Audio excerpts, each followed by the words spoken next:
आज हम लोग बात करेंगे 6वीं शताब्दी ईसा पूर्व में जो भारत की राजनीतिक दशा थी उसके बारे में। तो इससे संबंधित जो तथ्य हैं उनके बारे में हम लोग चर्चा करेंगे। जैसे 16 महाजनपदों का जो उल्लेख है वो हमें पहली बार कहाँ देखने को मिलता है, तो 2 ग्रंथ ऐसे थे जहाँ पे इनका उल्लेख मिलता है, अंगुत्तर निकाय और भगवती सूत्र। 16 महाजनपद तो ऑथेंटिक है, इसके अलावा 22 महाजनपदों का भी उल्लेख मिलता है। तो 22 महाजनपदों का उल्लेख कहाँ पे मिलता है, तो पाणिनि की पुस्तक है जो अष्टाध्यायी, उसमें देखने को मिलता है। अगला तथ्य है, किस जनपद का प्राचीन नाम मालिनी था, तो ये था चंपा जनपद। तो 16 महाजनपदों में जो चंपा था उसको प्राचीन काल में मालिनी के नाम से भी जाना जाता था। अगला तथ्य है, बुद्ध के समय 6 महानगरों का उल्लेख मिलता है। तो महात्मा बुद्ध के समय में 6 महानगरों का उल्लेख मिलता है। तो वो हम लोग देखते हैं कि किस में मिलता है। तो ये जो है ग्रंथ महापरिनिर्वाण सूत्र है। तो महापरिनिर्वाण सूत्र में 6 महाजनपदों का उल्लेख मिलता है। वो कौन कौन से हैं? चंपा, बनारस, राजगिरी, साकेत, कौशाम्बी, श्रावस्ती। तो चंपा, बनारस, राजगिरी, साकेत, कौशाम्बी और श्रावस्ती। आगे बढ़ते हैं। दीर्घ निकाय के अनुसार चंपा नगर का निर्माण की जो योजना है वो किसने तैयार की थी, तो ये की थी महागोविंद ने। अगला पॉइंट, विश्व का पहला गणतंत्र किसे कहा जाता है, तो ये है वैशाली। ये पहला गणतंत्र था पूरे विश्व में जो बना था। और किसने स्थापित किया था इसको, तो लिच्छवी, जो लिच्छवी शासक थे, लिच्छवियों के द्वारा स्थापित किया गया था। आगे बढ़ते हैं। सुत्त निपात में वैशाली को और क्या कहा गया है, तो इसको मगधपुरम के नाम से जाना जाता है।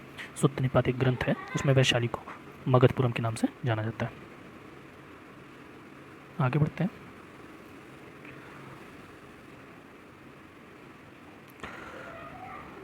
अब हम लोग जो 16 महाजनपद हैं उनके बारे में देखते हैं। 16 महाजनपद, उनकी राजधानी और वर्तमान में उनकी स्थिति क्या है, कहाँ पे वो स्थित थे पहले, उसके बारे में देखेंगे।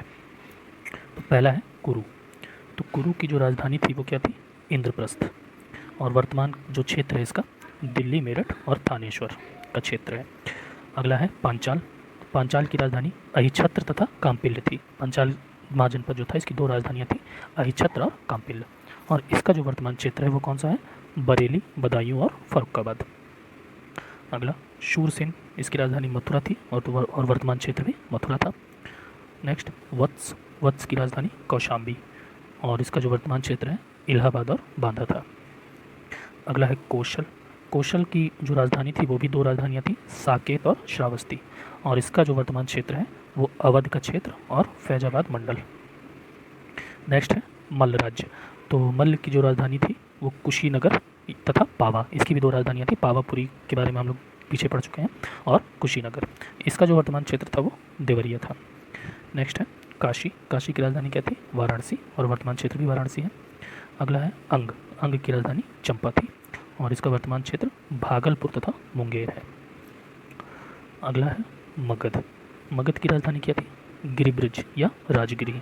इसकी पाटलिपुत्र भी राजधानी रही है और इसका जो वर्तमान क्षेत्र है वो दक्षिणी बिहार में गया तथा पटना वाला जो इलाका है वो है। अगला क्षेत्र है वज्जी संघ। तो वज्जी संघ की राजधानियाँ 3 देखने को मिलती हैं हमें, मिथिला, वैशाली और जनकपुरी। कौन कौन सी, मिथिला, वैशाली और जनकपुरी। और इसका जो वर्तमान क्षेत्र था वो कहाँ पे था, मुजफ्फरपुर और दरभंगा। आगे बढ़ते हैं। अगला है चेदी राज्य। तो चेदी की जो राजधानी थी वो क्या थी, सोत्थीवती, और इसका वर्तमान क्षेत्र कौन सा था, बुंदेलखंड। नेक्स्ट मत्स्य। मत्स्य की राजधानी क्या थी, तो मत्स्य की जो राजधानी थी वो थी विराटनगर और इसका वर्तमान क्षेत्र कहाँ पे है, जयपुर में। अगला है अश्मक। अश्मक की जो राजधानी थी वो क्या थी, पोतन या पोटली, और इसका वर्तमान क्षेत्र गोदावरी नदी घाटी में जो आंध्र प्रदेश वाला इलाका है वो। आगे बढ़ते हैं। एक सेकेंड।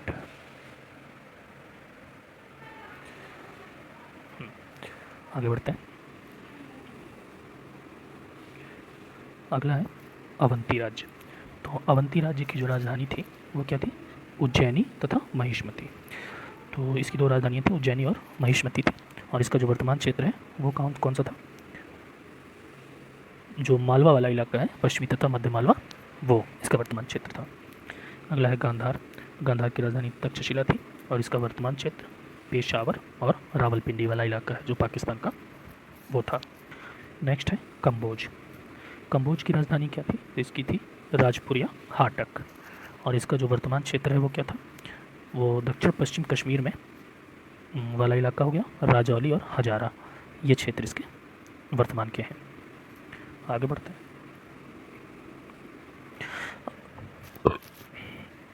अब बिहार मतलब जो 16 महाजनपद थे, 16 महाजनपदों में ये कभी कभी ये क्वेश्चन आ जाता है कि बिहार में कौन कौन से जनपद स्थित थे। तो बिहार में 3 महाजनपद थे जो 16 महाजनपदों में से थे। वो कौन कौन से थे? अंग, मगध और वज्जी संघ। फिर एक और था कि बुंदेलखंड में स्थित महाजनपद कौन सा था? तो ये चेदी था। बुंदेलखंड के क्षेत्र में एकमात्र महाजनपद था जिसका नाम चेदी था। अगला प्रश्न ये भी आ सकता है कि दक्षिण भारत में स्थित एकमात्र महाजनपद, तो वो कौन सा था? ये अशमक था। ओके, अब आगे बढ़ते हैं हम लोग।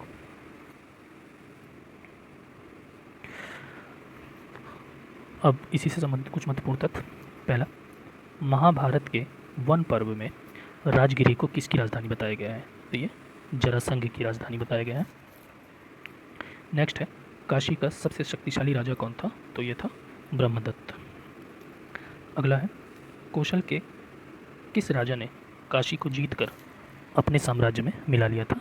तो वो कौन सा राजा था? वो था कंस। नेक्स्ट पॉइंट है, किस ग्रंथ के अनुसार प्रसेनजित 5 राजाओं के एक गुट का नेतृत्व करता था? तो ये ग्रंथ कौन सा है? संयुक्त निकाय। संयुक्त निकाय में ये उल्लेख मिलता है कि प्रसेनजित 5 राजाओं के एक गुट का नेतृत्व करता था। अगला पॉइंट, रामायण कालीन कौशल राज्य की राजधानी क्या थी? तो क्या थी? अयोध्या।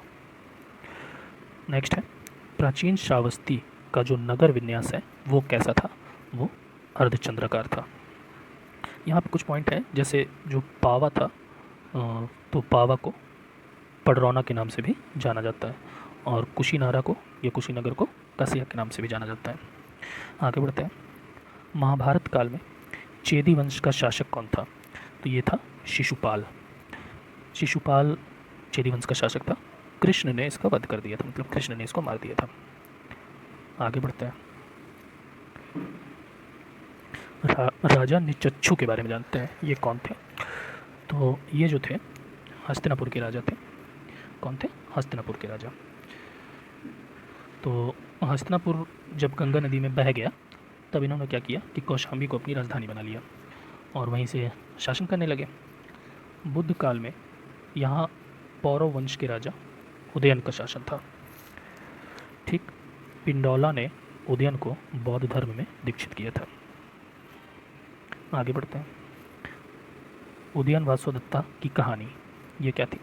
तो ये कहाँ से संबंधित थी? ये उज्जैन से संबंधित थी। महाकवि भास ने अपने नाटक स्वप्न वासुदेवता में इसका उल्लेख किया है। तो प्रश्न कैसे भी पूछा जा सकता है कि उदयन वासुदेवता की कहानी किस क्षेत्र से संबंधित है? तो वो उज्जैन से संबंधित है। और किस ग्रंथ में कहानी मिलती है? तो स्वप्न वासुदेवता में, और इसके लेखक कौन थे? महाकवि भास। अगला है, महाभारत में हस्तिनापुर किस महाजनपद में शामिल था? तो वो था कुरु में।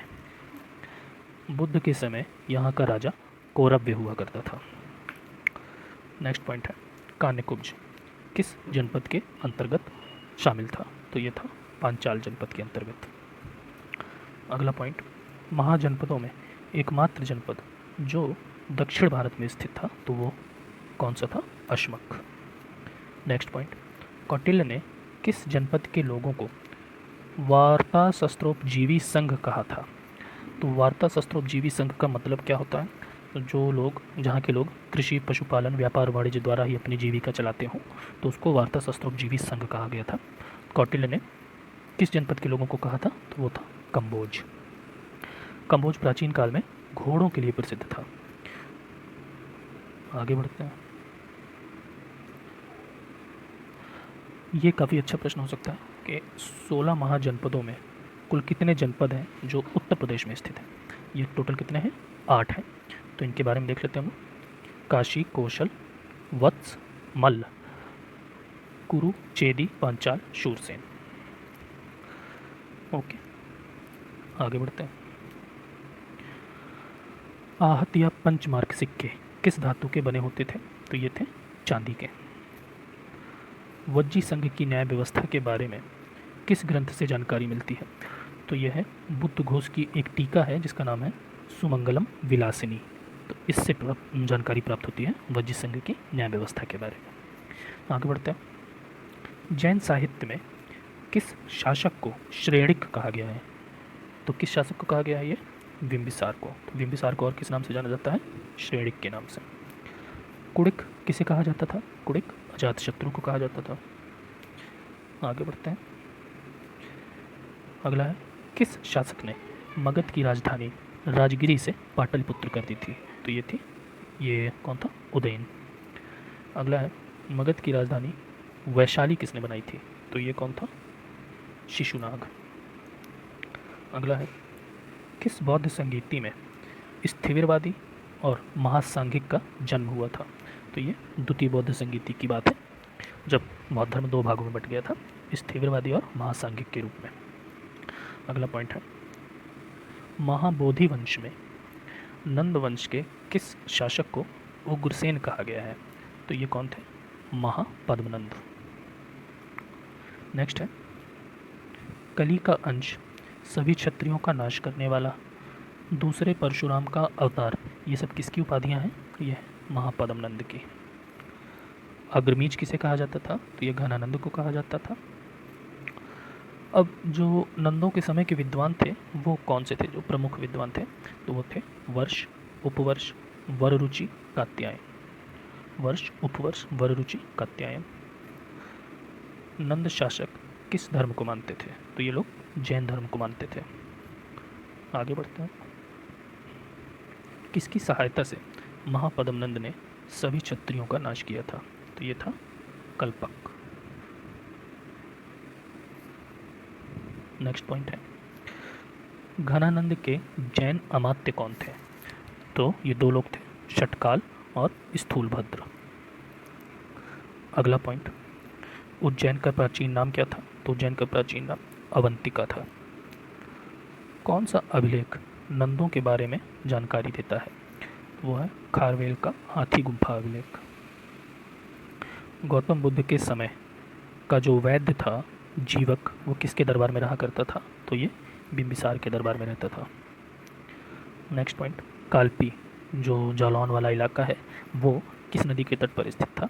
तो वो यमुना नदी के तट पर स्थित था। तो 6ठी शताब्दी ईसा पूर्व से संबंधित जो महत्वपूर्ण तथ्य हैं उनके बारे में हमने चर्चा कर ली है। आगे बढ़ते हैं। यूनानी आक्रमण से संबंधित कुछ महत्वपूर्ण तथ्यों के बारे में चर्चा करेंगे, जैसे हखमनी साम्राज्य।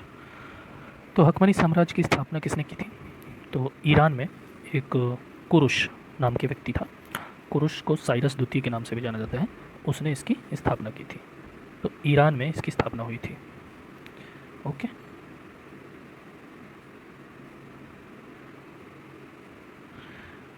नेक्स्ट पॉइंट है हखमनी साम्राज्य के शासक दारा प्रथम के अभिलेख कौन कौन से थे? तो ये जो अभिलेख थे बेहिसितून, परसिपोलिस और नक्श ए रुस्तम। अगला पॉइंट हेरोडोटस के अनुसार भारत दारा के 23 प्रांतों में से किस क्रम में था? तो ये 20वें क्रम में था। टेसियस किसका राजवैद्य था? तो टेसियस अर्धजरक्सीज का राजवैद्य था। फारस की मुद्राएं देख लेते हैं कौन कौन सी थी। तो फारस की 2 मुद्राएं हमें देखने को मिलती हैं, एक डेरिक और दूसरी सिगलोई। तो डेरिक स्वर्ण मुद्रा थी और सिगलोई चांदी की मुद्रा, रजत मुद्रा जिसे कहते हैं। आगे बढ़ते हैं। महापद्मनंद के उत्तराधिकारियों की संख्या कितनी थी? तो ये थी 8। आगे बढ़ते हैं। भद्रसाल किसका सेनापति था? घनानंद का। अश्वक के बारे में देखते हैं। अश्वक कौन था? तो सिकंदर के आक्रमण के समय ये एक सीमांत राज्य था अश्वक। इसकी जो राजधानी थी वो क्या थी? मस्सग इसकी राजधानी थी। जब यहाँ के सारे पुरुष सैनिक मार दिए गए थे, मतलब सिकंदर के आक्रमण के समय सारे पुरुष सैनिक जो थे वो ख़त्म हो गए थे, तब यहाँ की स्त्रियों ने हथियार उठा लिए थे, इसलिए ये चर्चा में रहता है।